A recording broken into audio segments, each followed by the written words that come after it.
with international standards.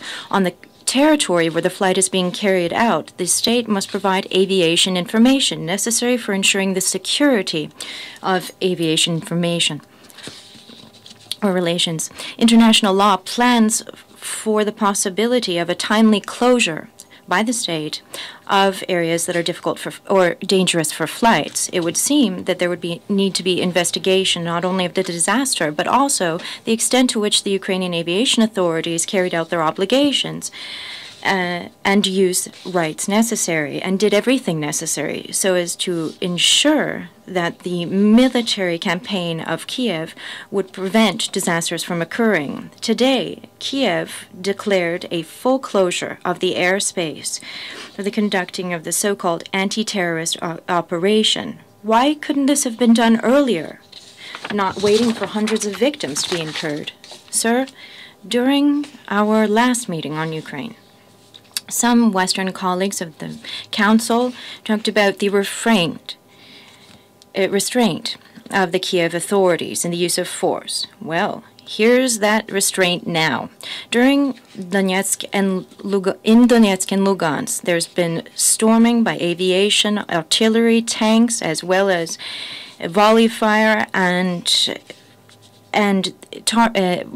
strikes that are indiscriminate in nature. The punitive operation is increasingly full-scale in terms of disaster for civilian structures and infrastructure. There have been dozens of civilians killed, as well as transport systems destroyed, and community targets and medical centers. According to the UNHCR's data, there are more than 4.5 million people in eastern Ukraine in the area of clashes, but there's been no evacuation of civilians from these areas by Kiev. People have to leave the areas of military clashes by themselves, by risking their life. There are many reports that people fleeing war, in particular seeking refuge in Russia, are intentionally targeted by the Ukrainian armed forces. This time, Russia has hosted more than 110,000 refugees from eastern Ukraine, and the number rises with every day. This data is confirmed by the UNHCR. In this regard, in 6 regions of Russia, an emergency state has been declared. The artillery and mortar shelling by the Ukrainian armed forces into Russia has become regular. The targets are cross-border crossing points as well as peaceful civilians.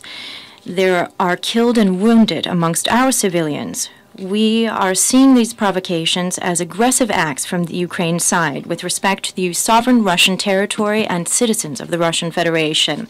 We place all blame on the Kiev powers or government and call for the Ukrainian side to take decisive measures to stem such incidents in the future. Sir, we many times warned about the danger of a forceful solution to the political crisis in Ukraine and called for inclusive dialogue, reciprocally respectful between all political forces, Kiev and the regions. However,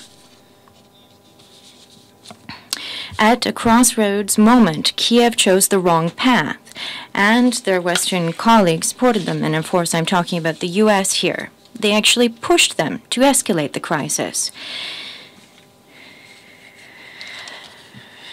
They are trying to lay the blame for the catastrophe caused by this path on Russia. 21 February's agreement was cast aside, as well as the roadmap proposed by the OSCE chairman. The Geneva Declaration from 17 April and the Berlin Declaration from 2 July were also seemed irrelevant. However, representatives of the Kiev government participated in drafting them. The broadly proclaimed peace plan of President Poroshenko became actually pretext for military preparations and the deployment of a punitive operation. The Kiev government has decided to stamp out dissenters. After the February uprising, dissenters with Kiev were called bandits and terrorists.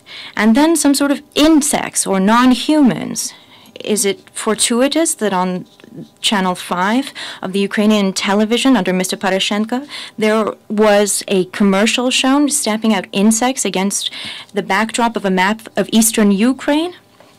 There has been violent repression of those in Mariupol and Odessa. The number of victims continues to rise. Dozens have disappeared, and they are those who politically opposed Kiev. The promised reform of the constitution is being prepared in secret. It would seem that Kiev would like to garner its support from European structures and then give it to its lucky people. Indeed, according to reports, the distribution of powers from the president of the parliament, which was a problem in the Maidan for months, is actually not being planned for. Is it surprising that violence has arisen from this type of strategy? The political representatives of these regions are well known, and their policies have long been participating in Ukraine and have come to the forefront over the past months. Bringing them into dialogue would allow for prevention of a further exacerbation of the crisis, but Kiev chose to arrest them, beat them, and threaten them. Sir, regarding the Ukrainian crisis, the international institutions haven't risen to the occasion. The reason is with our Western partners. Much is said, but to settle the situation, nothing is done. It's hard to work in the OSCE. Here, the Security Council, the Russian delegation 3 times proposed for serious work on a resolution which would allow for halting of violence in Ukraine. But Western colleagues responded to our proposal with blatant cynicism. It seems that whatever the government arbitrarily does is judged favorably. But it seems that the victims of the geopolitical ambitions of the regime are actually a whole people, the people of Ukraine. Sir, the punitive operation in eastern Ukraine needs to be stopped as soon as possible. Negotiations for the crisis are still possible, but the right choice must be made. Thank you. I thank the representative of the Russian Federation for his statement. I give now the floor to the representative of Chile. Thank you very much, President.